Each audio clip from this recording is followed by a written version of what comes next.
reporters said, well, you won't walk for more than 9 days. And I said, yeah, yes, I will. Under the right circuit, like denying quorum, to be honest, is a terrible way to legislate with.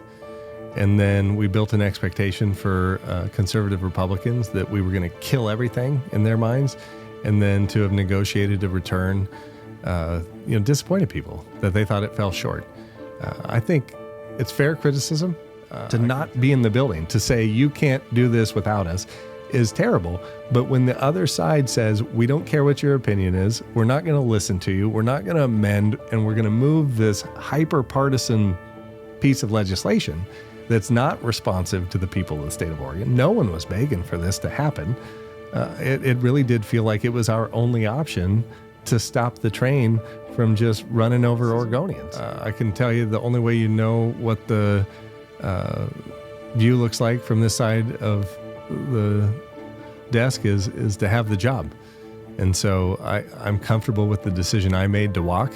I really am. I would make it again. I'm comfortable with my decision that I didn't go back today. I still think that 2005 and 2002 had some constitutional challenges that were real.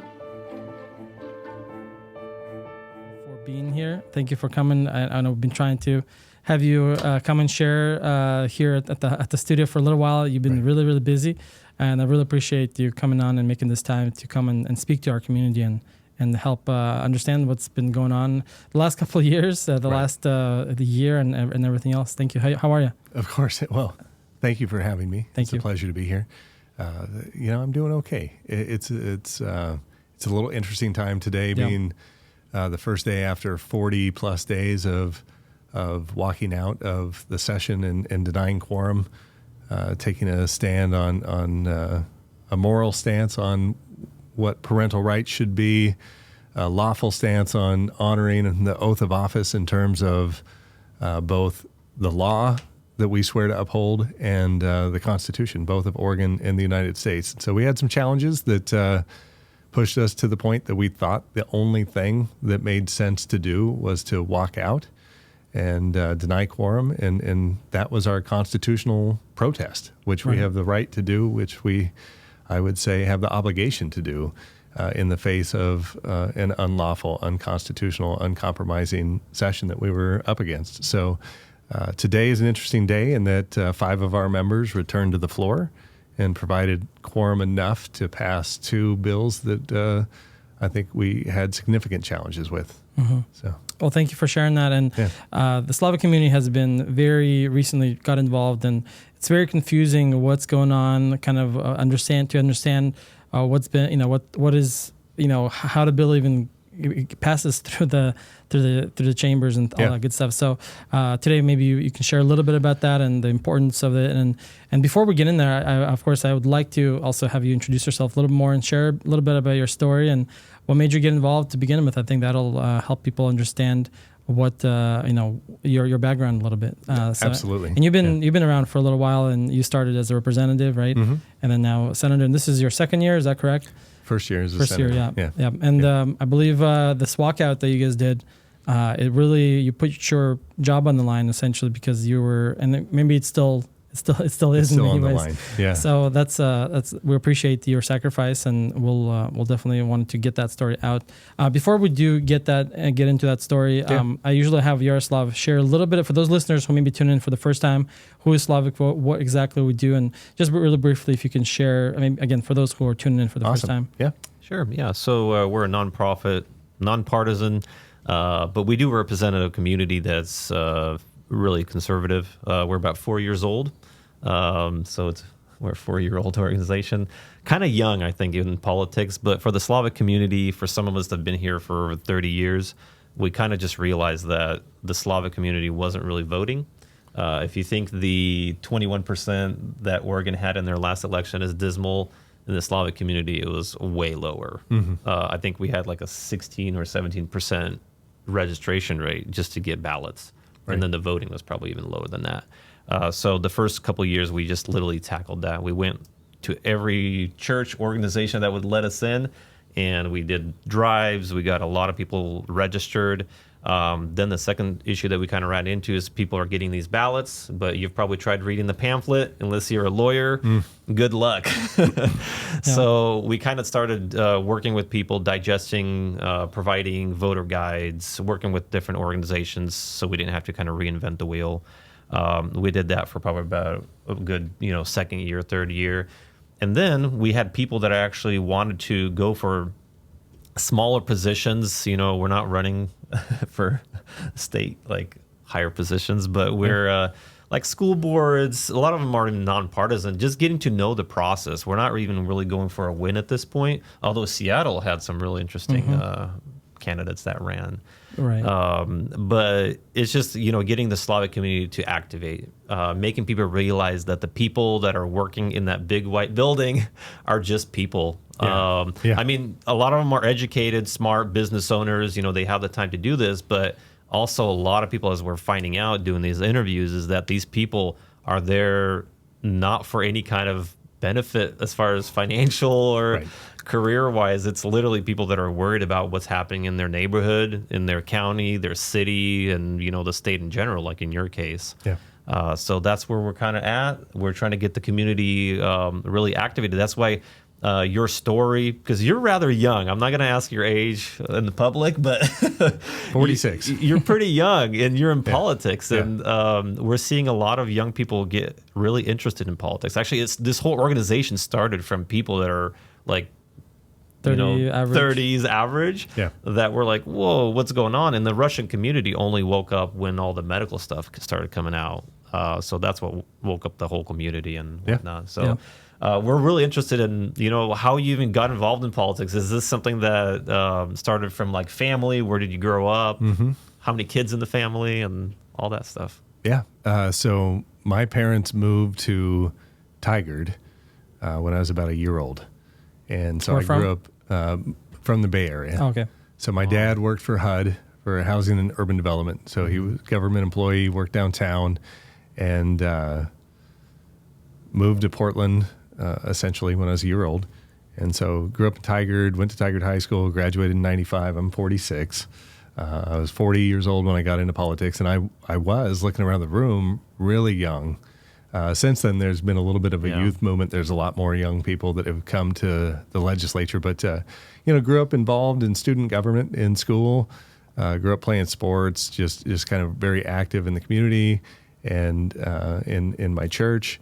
And so went to college, met my wife, and we started to raise a family. And I went to work for Evergreen Airlines down in McMinnville. So I was a young corporate executive traveling the world and doing sales and marketing and contract negotiations.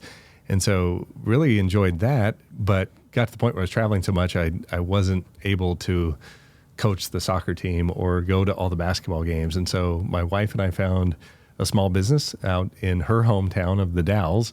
And so we moved out to the Dalles 16 years ago, bought a small business, and we're able to be flexible enough to really raise our family and engage with our kids.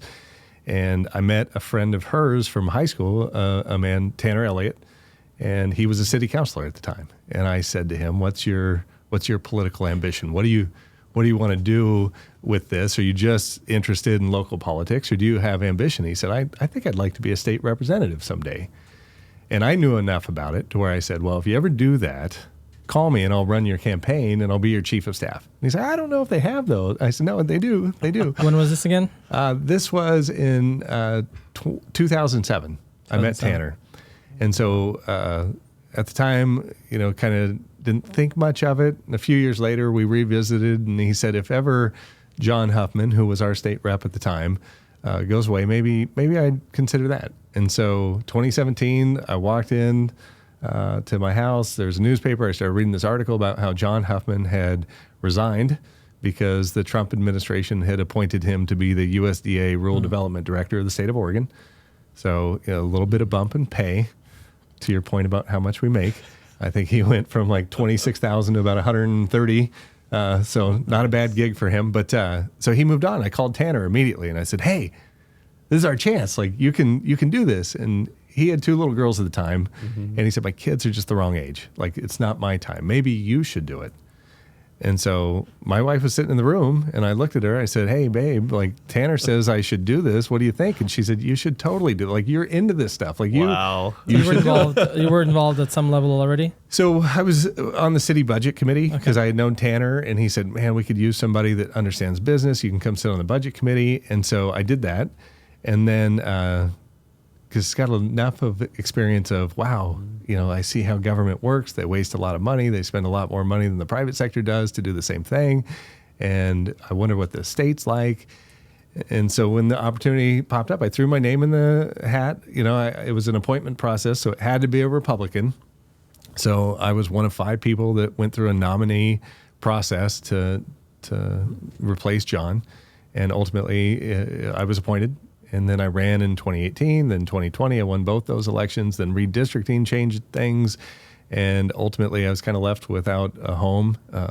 Every district I was drawn into had a sitting member. And so Chuck Thompson, who was the state senator at the time, said, "Hey, I think I'm going to not run again. Maybe you should run for the Senate."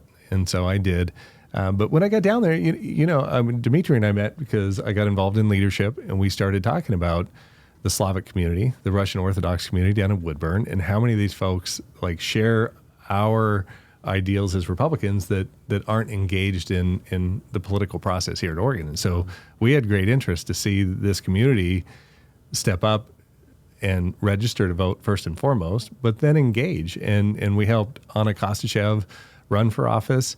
That was a tough district at the time, a significant Democratic advantage, but she ran an honorable race. And it was interesting to watch doors open within the community to support a female candidate, to stand up and really rally around her and try and give her a voice. But it's something I like when Dimitri said, "Hey, come talk to this group on the radio." I said, "Absolutely. Like we desperately need conservative people to stand up and vote." And so to come full circle to your comment about ballot measures, right? You said, "Gosh, these things are hard to understand." Segue into where we are today and why we walked. Yeah. It started with there's a Senate rule, 13.2 subparagraph 5, that says you have to conform to the law in ORS, and there's a statute that says that every bill summary should be readable. For transparency reasons, you should have it readable so that people at home understand what you're doing, and readable at an 8th grade level.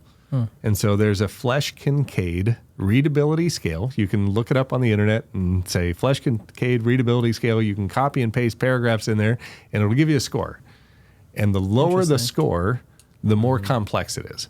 So we took some of these bills, ran it through it.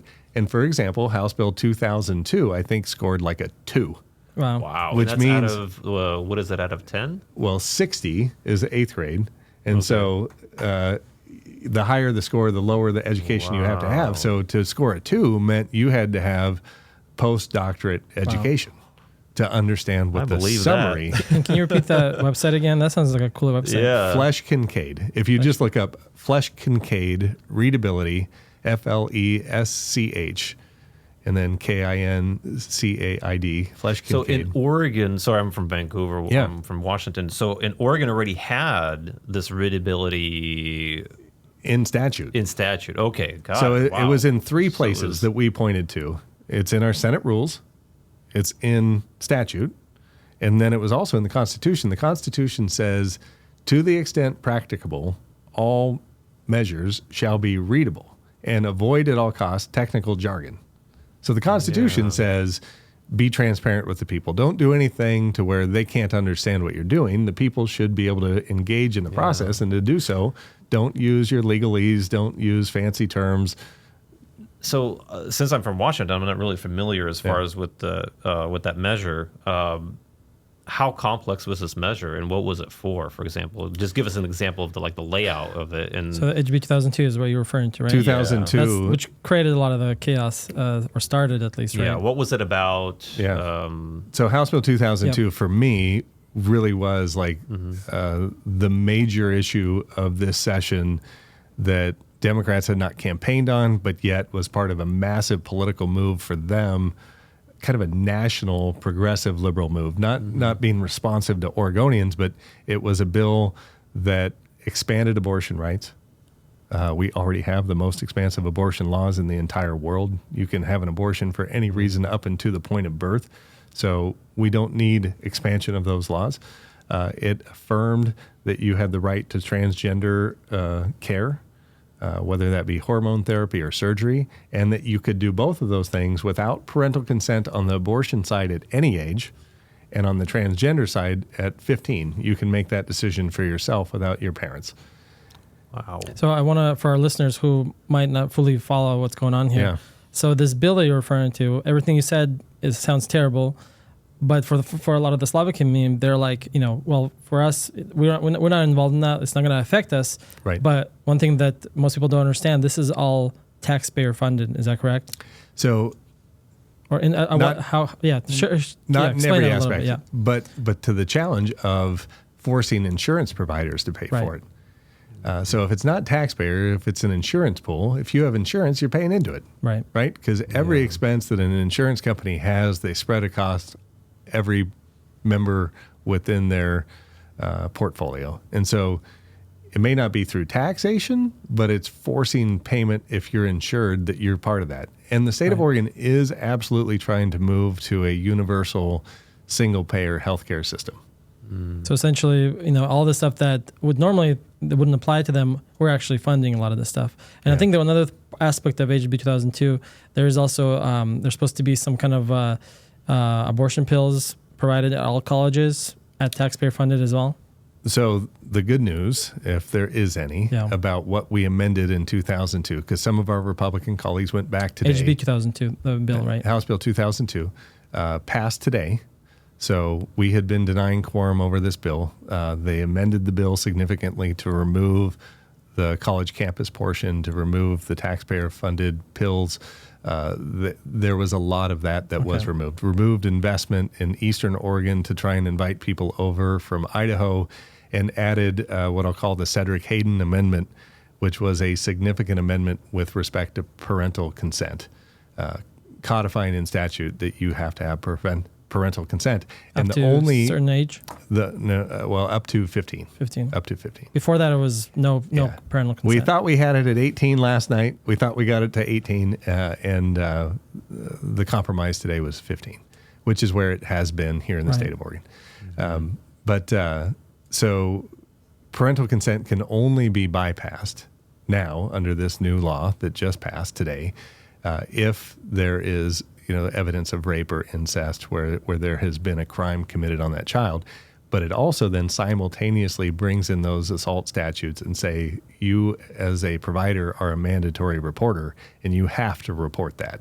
You don't get to say, we suspect that this is happening and so we're going to provide this care to perform an abortion. And it does that consent language carries over to the transgender affirming care portion of the bill too. So to the extent that there could be any criminal activity, negligence, whatnot, that a parent could commit upon a child, harm that could lead them to make a decision that they could bypass if there was evidence of a crime. But again, they would then have to bring in law enforcement and do something about it. Got it. Yeah. So just today, basically, is when you guys finally came back into session, and well, not all of us, right? Let's go ahead and expand on that a little bit because not everybody did exactly. So there's 30 state senators. 13 of us were part of a walkout. 11 of us had been gone for more than 10 days. You referenced ballot measure 113.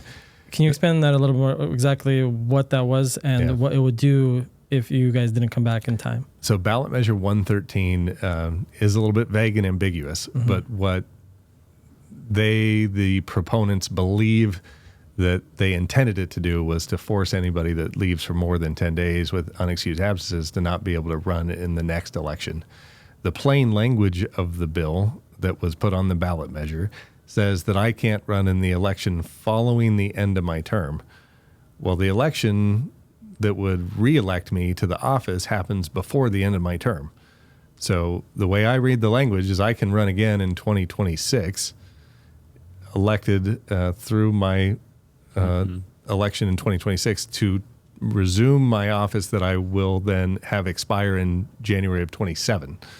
So I should be able to, based on the plain language of the bill, run again. I just can't run then in 2030. So there are some arguments to be made over the constitutionality of that. The First Amendment has been upheld in challenges over campaign finance reform, that you have the right to give me money to elect me. The same First Amendment says that you can't limit the amount of terms I serve, because if you, the voters, want me to serve and I want to serve, that's our First Amendment free speech right to have me represent you. And so there are challenges to this potential law that I think are unconstitutional, that will need to be challenged. And now some of us have standing. We've been harmed by this now, potentially. And so we can finally petition that to the courts and see what the courts have to say about whether or not we can run again. I'm not concerned. I took the stand that I took, knowing full well that that could be a potential consequence. I thought that 2002 was harmful enough to children. I referenced Matthew 18, verse 6, where Jesus was talking to his disciples, and he said, better for you to have a millstone around your neck and thrown to the depths of the sea than to harm one of these children that follow me. And so I think, I take really seriously that warning from Jesus, and I think that this bill does do harm. Right. And I think it tramples on parents' rights, which, again, I think family is foundational to our society, and we need to strengthen family, not tear it down. Right. The state should not be a guardian in any way, shape, or form when parents that love their children more than anything else are there and able to. So I'm happy to make that stand and make those arguments. But at the same time, there was significant amendment, enough that some of my colleagues that also know for a fact that we have a constitutional obligation to pass budgets. So we have a balanced budget requirement that by the end of this session, we have to pass budgets. And so, there definitely is conflict in, I don't like your agenda. I was willing to face the consequence of not being able to come back, but I also am supposed to pass budgets. And so you do have these constitutional requirements that come into conflict with one another, and you have to prioritize, and you have to do the best, and you have to represent your community. And all of our communities are different. And so even though we built a coalition of 13 people, not all of us cared about the same exact thing. Some of us had different reasons for wanting to deny quorum. Right. So basically, you guys put yourself on the line. If it had to, you would essentially lose your job. Or if with the translation of some people, that's what they would say. Yeah. So you guys are. So you mentioned 5 people came back today. Mm-hmm. Expand on that a little more. Well, I think there's a question with respect to ballot measure 113. I don't think that people at home, when they voted for that, realized that there was one person that made the decision as to whether or not I'm excused. Right. And that's the Senate president. And so some people had doctor's appointments. Well, they were unexcused because it happened to coincide with when we were denying quorum. Whereas some people had doctor's appointments when we weren't denying quorum, and they were excused. And some people had weddings and birthdays and funerals and these things to go to, excused over here, not excused over here. And so it's been very arbitrary. We would say capricious as well, that it has been used as a political tool as opposed to a tool of accountability that it was meant to be.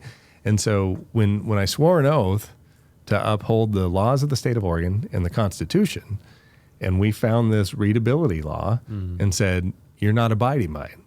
All these bills you're passing are scoring a 14, a 12, a 10, a 2, a 26. None of them are at a 60 where they're supposed to be. You need to redo these. And Democrats, instead of saying, let's either change the law, which they have the votes to do. They could change the scale down to 10 if they wanted to. They have the power and authority and the votes to do that. And they said, we're not going to do that. We're just going to ignore it. Well, that didn't sit well with a bunch of us. And we said, your challenges to some of the parental rights thing are, federally protected rights of family and parents.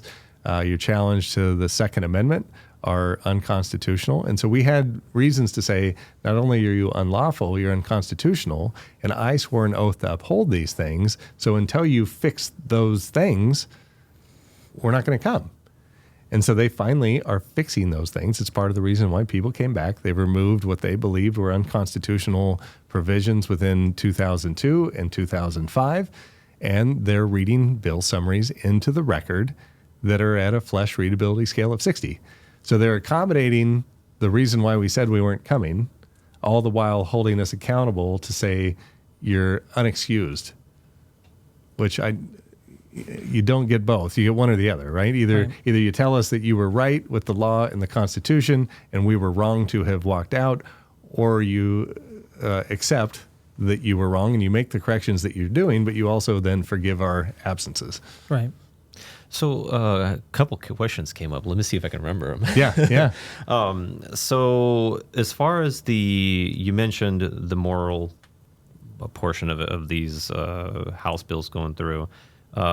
You also kind of mentioned the budgets that you have to pass. Mm-hmm. Do you know what the financial burden would have been if this did pass, or did it actually decrease the financial burden once the amendments were put into this House bill, for example? So the amendments put into it reduced the financial burden significantly.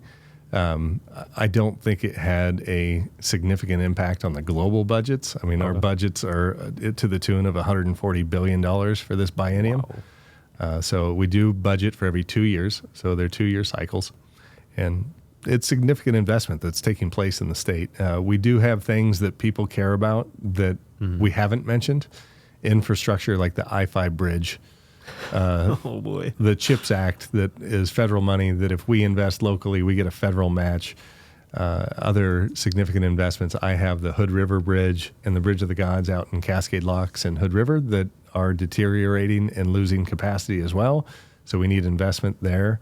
But the housing and homelessness package, couple $100 million. And people absolutely cared about that. In the campaigns, we heard Democrats talk about housing and homelessness. So to have them pass a housing and homelessness package, that was a very bipartisan effort. We helped them pass that. We weighed in. They considered the amendments that we had. They considered our feedback. When it came to House Bill 2002 and 2005, they said, we're not going to amend this.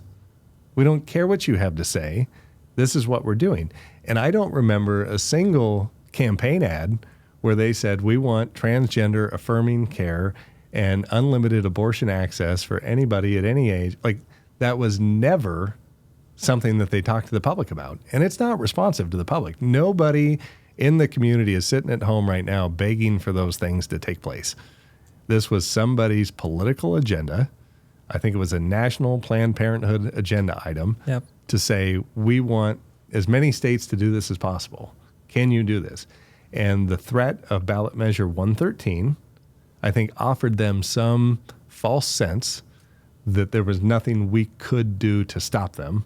And so they were going to move forward with an extreme agenda. I don't think they expected us to be gone for more than 9 days. They brought it up at the beginning of session, and in our press conference, the first time we had a Republican press conference, one of the reporters said, well, you won't walk for more than 9 days. And I said, yes, I will. Under the right circuit, like, denying quorum, to be honest, is a terrible way to legislate. To not be in the building, to say you can't do this without us, is terrible. But when the other side says, we don't care what your opinion is, we're not going to listen to you, we're not going to amend, and we're going to move this hyper-partisan piece of legislation that's not responsive to the people of the state of Oregon. No one was begging for this to happen. It really did feel like it was our only option to stop the train from just running over Oregonians. So, understanding from what you mentioned before, Measure 113 was passed because I'm assuming there was probably prior walkouts. Absolutely, yeah. So this one's different just because of the length, the fact that there was a Measure 13 that limited it to 10 days, was it, for the unexpected absence? Allowed unexcused absences, Yeah, that's... that was birthed from the 2019 walkouts, I'm guessing, and 2019 and 2020. The last one over cap and trade, which would have been a $6 billion new tax on energy. Would have cost every family across the state $1,500 a year to accommodate the tax that would have existed under that new proposal. But this one in particular, what made it interesting, you talk about, there have been walkouts before. This one's different. it was different. And it was different in the sense that it really did come down to a moral argument as opposed to a financial argument. We've walked over some significant Second Amendment bills before. We've walked over massive taxation before. But this was really an assault on parental consent and parents' rights, more so than anything else for me. And then what does that leave the child? And we heard that there were reasons for the bill, the suicide ideation of transgender kids, that they have suicide on their head. And so we need to do this to give them the care that they need. Well, the data doesn't support that. Oh, no. The data says if you give these kids treatment, it actually exacerbates and makes worse the suicide ideation. So even some of the arguments they were making for why the bill was necessary just didn't make any sense. And so I'm glad that there's been compromise. I do think that it still wasn't where I wanted it to be, but I understand why my Republican colleagues said, you've moved so much on this bill, we want to come make this deal and move on with the budgets. I totally understand that. But again, for me, I still have concern over what harm is. When does that provider get to declare harm? There's a story, anecdotal. I don't have it in any official capacity, but I have heard a story about a young child in California that came home from school, and a little boy that said, "I'm a girl," and the parents said, "No, you're a little boy." And went back to school and said, "My parents told me I'm a little boy, and I know I'm a little girl." And the school nurse said, "Well, that's harm, right? We need to call Child Protective Services, and we need to get you removed from this endangerment that your parents are putting you in, not recognizing your true gender." If that's harm, then I am greatly concerned over a parent's rights to raise their child and to not have the state step in between them. So those questions still are out there for me. I don't believe that this bill answers those questions. I think it only makes those questions more alarming. Well, what you're talking about, that is some Soviet Union stuff.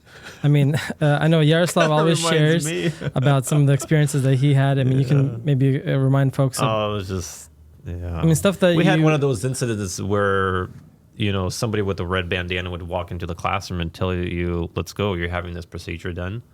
And the scariest part is the fact that I know for sure my parents are not aware of it. Right. And I just learned of it when they told me. That's like by far the most sketchiest, scariest position a human being can be in. But with kids, yeah, that's just a whole different level. I mean, but you said you moved to the United States at 6? Yeah. Well, I turned 7 when we were in Italy, but yeah, okay. We left when we were 6. So, but this was back then, first grade. Yeah, and you saw it firsthand. I mean, it is kind of my curiosity when Dimitri and I first started talking about where the community was in terms of showing up to vote. Yeah. So many within your community have seen firsthand atrocities like that. And I think, gosh, don't sit by and let it happen to you again. Go register to vote. Elect officials that share your ideology, your concept of what our democratic republic should look like. People do want to point at us as a democracy. We are still a republic. There's 30 senators. We all represent as close to 140,000 people as possible. But again, some laws require 2/3 votes. Some laws require 3/5 votes. And the founding fathers of the state of Oregon built those things in on purpose. And you have to have 2/3 of the members in the body to conduct business. Now, when they passed ballot measure 13, they didn't change the quorum requirement. Do you know why? Interesting. Because the labor unions ran polling and people said you shouldn't be able to conduct business with a minimum amount of people. If there's 30, you need at least 20 to conduct business. You shouldn't be able to do it with just 16. You shouldn't be able to do it because that's what they originally proposed. That's the ballot measure they wanted to put forward, was changing the requirement in the Senate to 16 and the requirement in the House to 31. It's currently 20 and 40. They didn't do that, though, at the end of the day. Why wouldn't they do that? If their desire was to say that the majority rules and it just takes 50% plus 1 to do business, they should have put that on the ballot. But instead they didn't, because people said, no, you need more people than that. And so what the people did say was, we want you to show up and do work. That's not lost on me. I know that people said, don't walk out. I believe that they meant it. And I believe that they want me to suffer a consequence of some sort. I believe that. And yet I also believe that if those people read 2002 and understood it and saw the assault on parental rights and saw what could happen behind the eyes of the parents to the child in the name of compassion or whatever, that they would have said, oh, I'm so glad that you walked. I don't think that bill is responsive to the people of the state of Oregon. And so it really was. Like, I was conflicted with the decision of whether or not to deny quorum, because I heard loud and clear what the results of 113 were. People said, show up and do your job. But I also think they weren't expecting that Democrats were going to uncompromisingly, unlawfully, unconstitutionally put forward a session where they didn't consider the minority party's position, where they didn't consider that parents are foundational to society, that family really is an integral part of society, and it's something we should honor and cherish and not try to degrade. So there are a lot of those considerations. And again, bring it full circle to your community. Your community, I believe, cares about these same things. And that's why I just think, wow, go get your voter registration, stand up some candidates, get involved, whether it's a major statewide election or whether it's a school board or a county commission or a dog catcher. Run for office, get involved, represent your community, be a voice. And I just think it's so important. Yeah. And a lot of them don't always pay attention to what's going on, like most people. So that these programs like we do are a great way to just update them, to educate them and to inform them what is going on. So they can then, once they hear that, they can go and vote in the way that they feel is best. So this election that's coming up, next year, election that was just happening, unfortunately, we didn't see a turnout as much as we should have. What do you, when you're talking to people, what are most people's reasons for not turning out and voting at 100% or at least at 50% in these local elections, which are most important? Yeah. All politics are local, right? Yeah. And you should care about who your local representation is. Yeah. I think the number one thing is apathy. My vote doesn't count. Yeah. Those same people always get elected. Those same people don't represent me. And I'm so sick of the politics, I don't even vote. I'm sick of politics, and my vote doesn't count are the number one and two thing I hear all the time. Same in the Slavic community. Yeah. I would say the same exact thing. And if you go back and you run the math and you say, wow, if 2% of people that share this ideology, and there were 18% of that community that didn't show up, if just 2 more percent, if we could have had 84% and 16 that didn't show up, Republicans are predominantly represented statewide down in Salem. And you have an even Senate at 15-15, and none of this stuff moves. Right. You don't get a House Bill 2002 if the Senate's at 15-15. You don't get a tax on the Second Amendment if the Senate's at 15-15. You don't get the school budget held hostage by Democrats. We would have passed that thing in March. We knew that the school budget should be at least 10.2. I think we argued for $10.5 billion that we wanted to see invested in public education.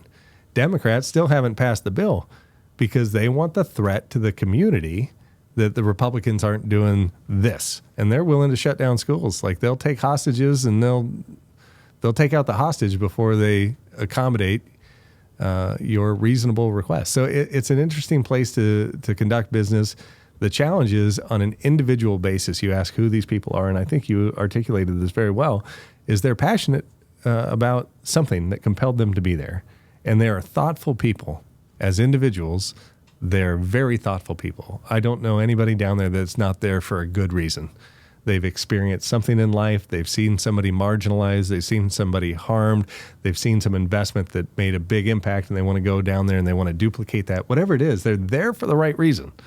But then they get into the machine, and the special interests come in, and the labor unions come in, and they tell them if they don't vote this way, that they'll find somebody else, and they'll primary them, and then they fall so in love with the job that they want to keep the job. And I think what was interesting to them in their perspective of what ballot measure 113 would do, it was informed by their own desire to keep the job. And I think they were shocked when 11 of us said, I don't care if I keep the job. If you're going to do this, I'd rather lose the job and stop you from doing this than to keep the job and have no say. Yeah. Well, that is significant. And thank you for again standing up and fighting back. So we are, I guess let's talk about where we're at now. How many days left until the end of the session? We're done a week from Saturday. Okay. So we got 8 days left. 8 days left. My understanding when I heard this morning about the coming back, I thought I heard the bill 2002 was going to go to a committee first. It did. It did, and then came out and got voted in. Yeah. Okay. So 2002, 2005 were referred back to committee. They were amended to language that was agreed upon, and then it came back to the floor this afternoon, and both passed. Okay. Now, what's it's a 2005? Is that a gun one, or which one was 2005 was a gun bill that was amended to only include the fabrication of 3D weapons, these ghost guns. Right. I think, again, there is court cases that uphold your constitutional right to fabricate a weapon. So I fully expect that law to be challenged in court. I would like to have seen it amended to not include an unconstitutional provision that's already been decided in the court. It shouldn't have to be re-litigated in court to come to the same conclusion. And maybe it will be different, maybe the next court challenge will go differently. But, it is one of those things. I'm not a constitutional scholar. I take my best understanding of what the Constitution says, both Oregon and the federal Constitution. And when something doesn't compute like that I say, well, that's unconstitutional because the courts have already decided that. First Amendment, Second Amendment, whatever it might be, or just foundational within the framework of the Constitution. We try and stand up for that and say that's a non-starter. Like if it doesn't abide by the Constitution, that's kind of your first threshold you have to pass in order to consider a bill to move forward. And so it's interesting the way Salem works and the ability to decide, I'm not going to call traveling on LeBron James. It's the same in Salem. There are some laws that we say, I don't care what 134171 says about readability. I'm not going to abide by that law because we never have. Well, that doesn't make it right. The law exists. Either change the law, get rid of the law, or abide by it.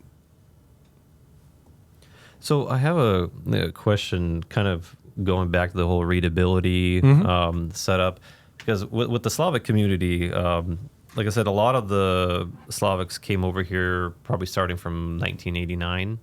That's when communism kind of fell apart. The first wave, actually it's the third wave, but when we came over, things were relatively good. So we just kind of prospered and did what we needed to do. A lot of people went into business and whatnot. But as we invite people over and we talk to them, there's so much stuff that's going on in the background. Let's say the Republicans are getting pummeled with specific, House bills that we never heard about because it never makes it, out into the public, like in this case. So with the readability issues, is that something that going forward, everything is going to have to go through now? Yeah. What's the outlook on that? And how much of an impact, let's say next year we come up on the same exact topic, it passes the readability test, what happens then? Well, elections do have consequences, right? If you keep sending the same people back, they feel more and more empowered to move forward with their agenda. So at some point, you do have to have the electorate send somebody else. I mean, that's going to be what it takes to break the cycle.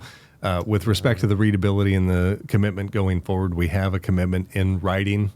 Oh, nice. That says bills that are introduced from here on out will meet this criteria. We also have a pro forma written outline of how it's going to work this session, of how to get them into the journal without having to send every bill back to a committee and repass through the process. They've established a mechanism to read the summary into the record and to have it be in the Senate journal, to put it in a vote explanation as well, so that it's written and in the actual record, so that if it ever is challenged in court, that we've abided by the law to the best that we can right now. And so, yeah, the commitment is moving forward. They will abide by that law, or they'll change it. If they decide that transparency is not important to them, then they can change the law. They have the right to do that. Of course, they would take a political hit because I would point at them and say, see, they want to do these hidden deals behind the scenes. But that's the reality. Before I forget, you asked me about like who should do this job earlier on, and I want to answer that before we talk about anything else. Anybody. I am nobody special. You asked me if I had any experience, and I said, yeah, the budget committee. But even if I didn't have that experience, there's no prerequisite to run for office. Age, maybe. I think you have to be a certain age to run for office. I think you have to be 18 years old to run for a state rep. But run for office. Like, you don't have to have a degree. You don't have to have special experience. Now, some of those things are beneficial in your campaign statement to say, I've been a school board member and I want to run for state rep. I've been a port commissioner, whatever it might be, that you may have served in some elected capacity. But there is no requirement. The precinct committee people meet, whether you're a Democrat or a Republican. There's a built-in apparatus that is in the legislature that allows you local representation with your community, your neighborhood, where you represent, 700 to 1,000 people, and you show up to meetings and you have a say in your local party's politics. So anybody should do this work. Yeah, I agree. And that's something that I'll always try to remind folks. Like if I see somebody who is at all, interested in politics, by the way, have you thought about running for some city board, some kind of a commission, some kind of advisory board? I mean, all those things would benefit. And, the way I see now, the people who are running, a lot of times they don't have common sense. Maybe they have all these huge, list of accomplishments, but they don't really have any common sense. So I'd rather have somebody who has common sense and maybe has a high school degree than somebody who's doing things like they're doing right now. Our Senate Republican leader right now is a high school graduate. Yeah. Doesn't have an advanced degree, doesn't have a college degree, but one of the best negotiators, Tim Knope, one of the best negotiators I've ever seen. Right. Very practical person, very reasonable. He's, very centric. Politically speaking, he comes from Bend. He's a moderate, Bend, Oregon, but very pragmatic person, very reasonable person, and someone that can find common ground with people. And a lot of it has to do with just his natural personality. That is a help to be more of a people person. You have to speak in public. You have to be able to articulate to people what you're thinking. So the ability to communicate is really important. But not everybody even has that. So it takes all kinds to work in the legislature, to do the work that we do. But there are a lot of retirees. The pay is not great. I think I get $36,000 a year, plus I get a per diem of $150 a day while we're in Salem.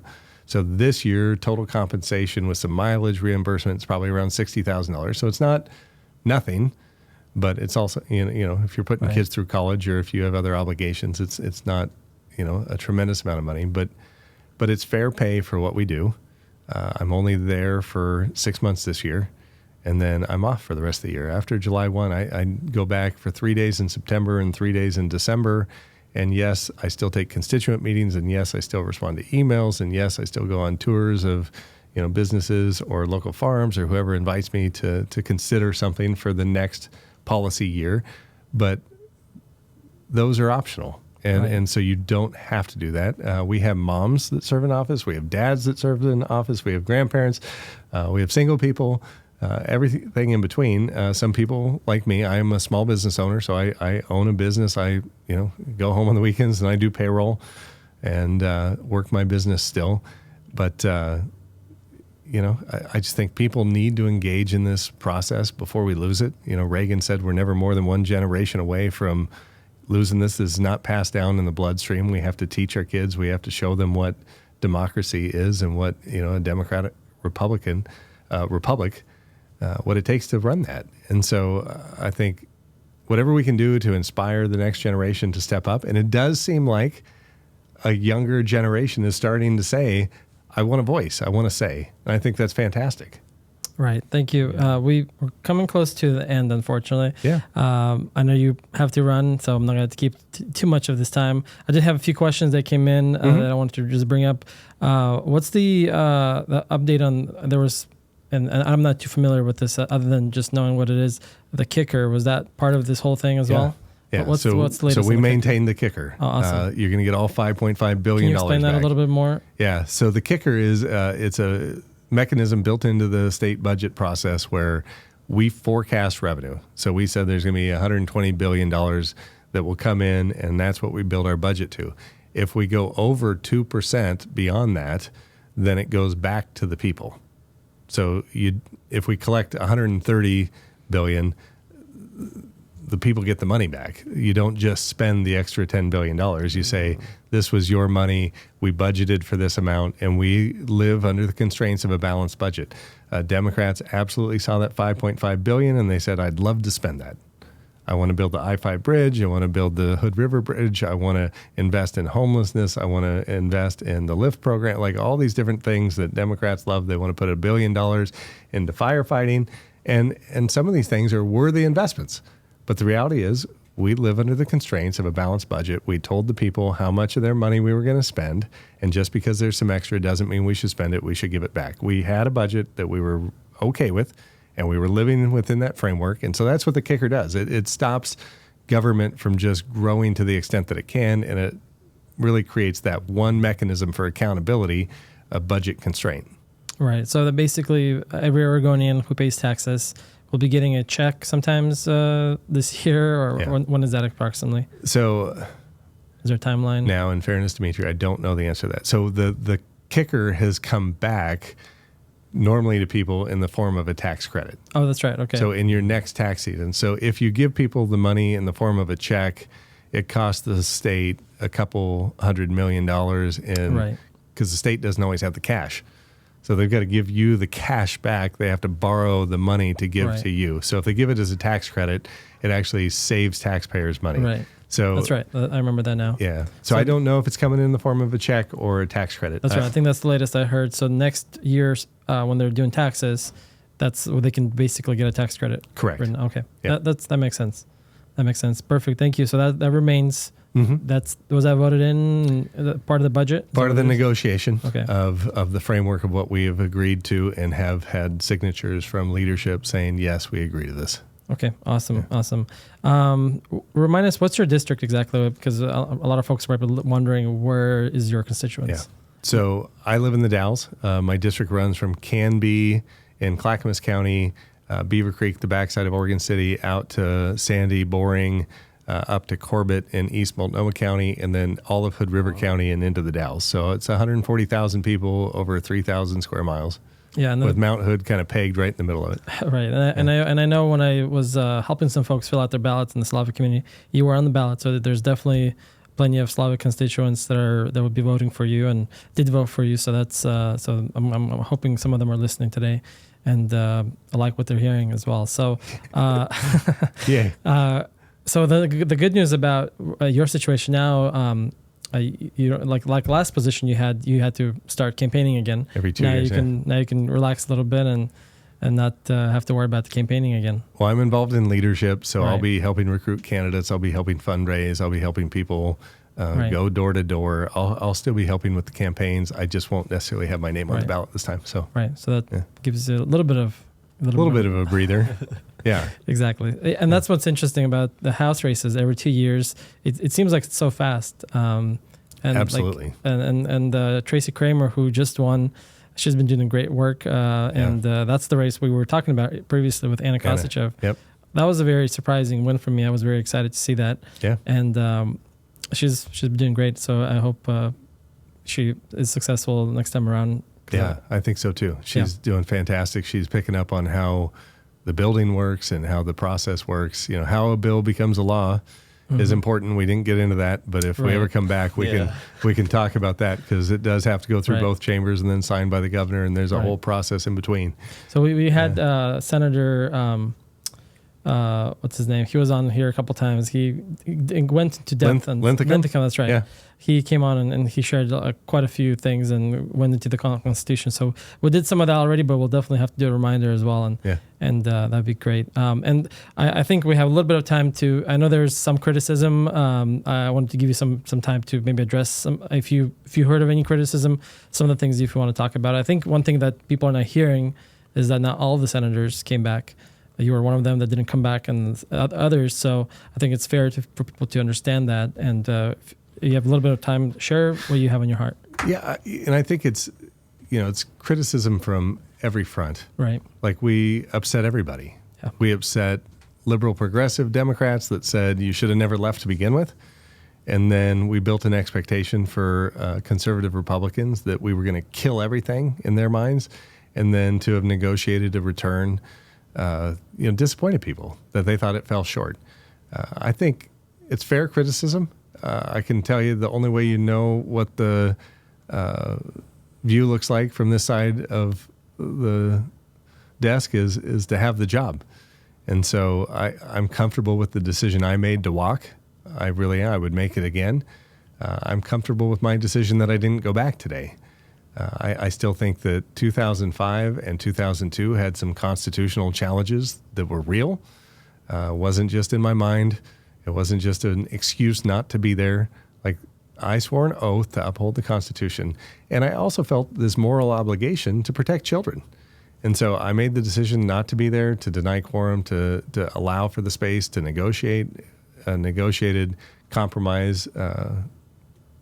We arrived at last night at 11:30 at night was when the Cedric Hayden amendment language went through on parental consent, and that got a few of our members to say, that's enough, I can come back.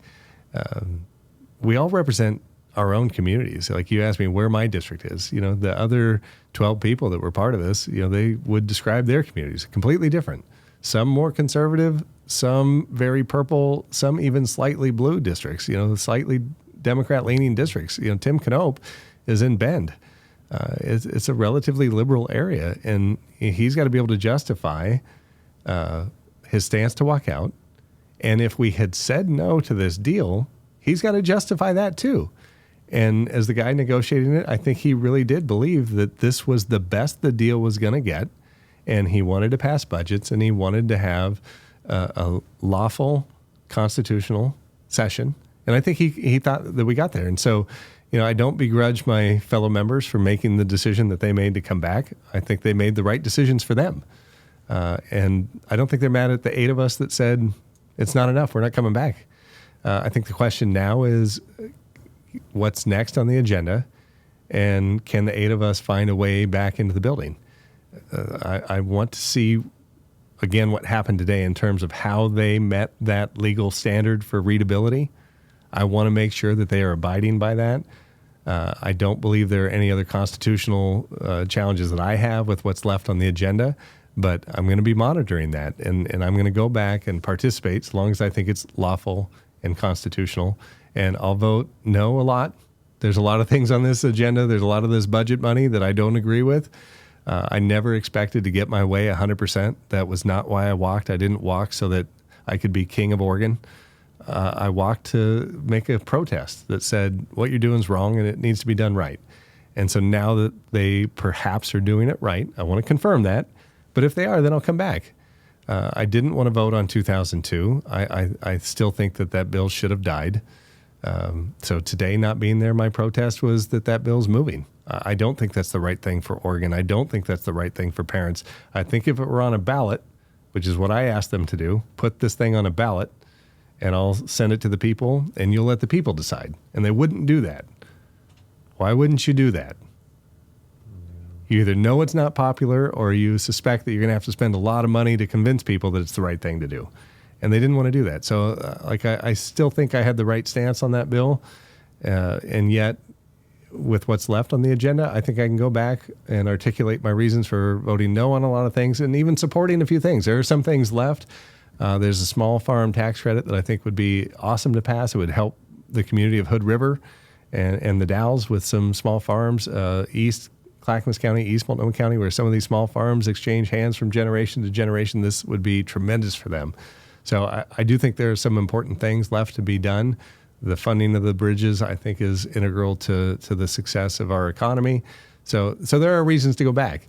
And to the criticism, I just would beg people's forgiveness if they really think I got it wrong, and encourage them then to step up and run.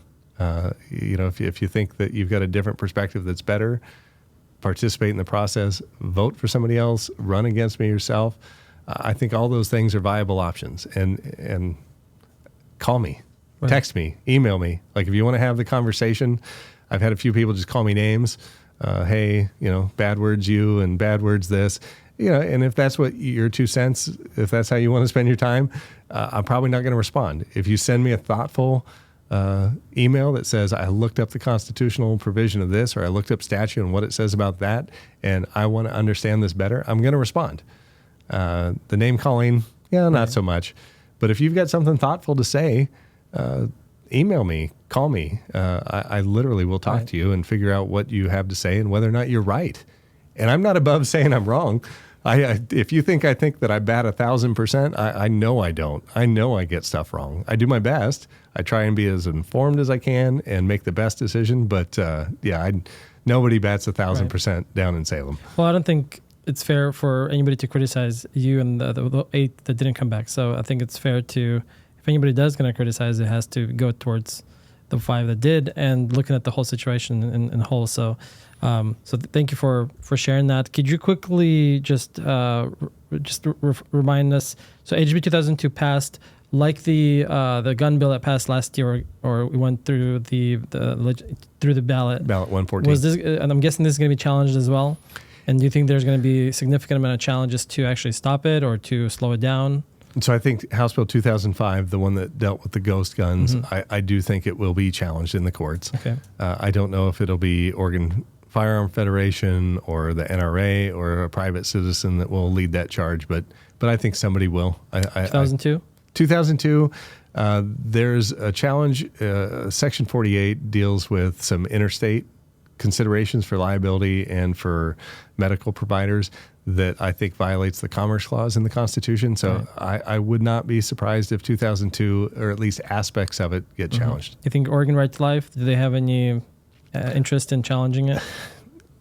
I will say this. I talked to Right to Life late last night, to see where they were at. I hadn't talked to them in a little while. And I think, I don't want to speak for them, but what I heard last night was that they were grateful for the space that we allowed for the negotiation to amend some of the things that we got into the bill. I think ultimately they would have preferred to see the bill die. But we were also told by our Democrat colleagues that Planned Parenthood no longer supported the bill because it had been watered down so much. Interesting. So, if Planned Parenthood's not happy with it, and Right to Life's not happy with it, and Democrats and Republicans aren't happy with it, maybe in the middle. maybe we shouldn't have passed it, or maybe it was fair compromise. Right. Interesting. Thank you. And the last, I know we're out of time. Was there a part of negotiation at all to make sure like yourself and others don't lose their job, or not going to have to deal with that whole situation, or that's still under question? I think there's a conversation still to be had. Okay.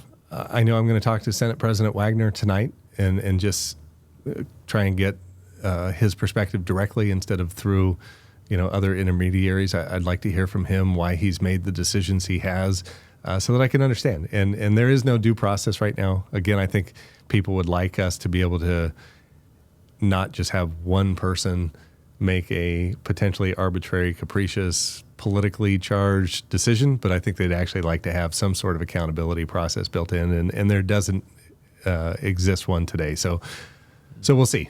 Yeah. I agree. There needs to be some due process. That would be great. Well, we are at time. I know we're about to get shut down.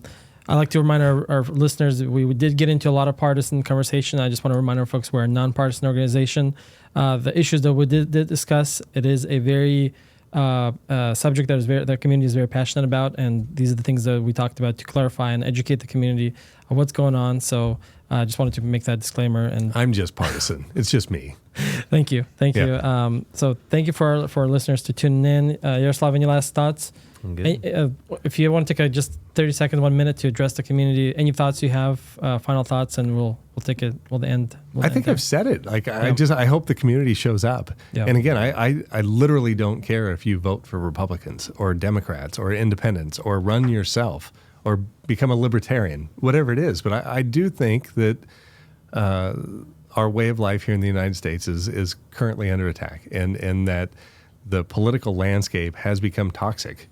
And it's going to take some fresh blood to change it. And so, is that the Slavic community? Is it, the Hispanic community? Who is it? I don't know. But it's going to take fresh perspective to change kind of the toxicity. And again, it's going to take different media outlets talking about things in just a very matter-of-fact way. And I know I am a partisan politician, so to the extent that we were partisan today, apologize to the listeners. But the reality is, all perspectives are valid and deserve to be heard, and they deserve a voice. And so I think that's what we're after here in Oregon. Is we really are a purple state. We're a very center of the line state, and we are a little bit more blue lately than I think really is reflective of our communities. So we need people to show back up to vote and elect people that share their ideals. And my understanding of the last election, we were very short. There's a very small amount of votes, or a very small amount of votes that we were away, or you guys were away from getting the majority, right? Yeah. What was the number? I thought 1,500 votes. 1,500 votes. Oh, wow. And that could have got the majority in the Senate or the House. It would have put the Senate at 1,515. So 1,500 votes, 1,500.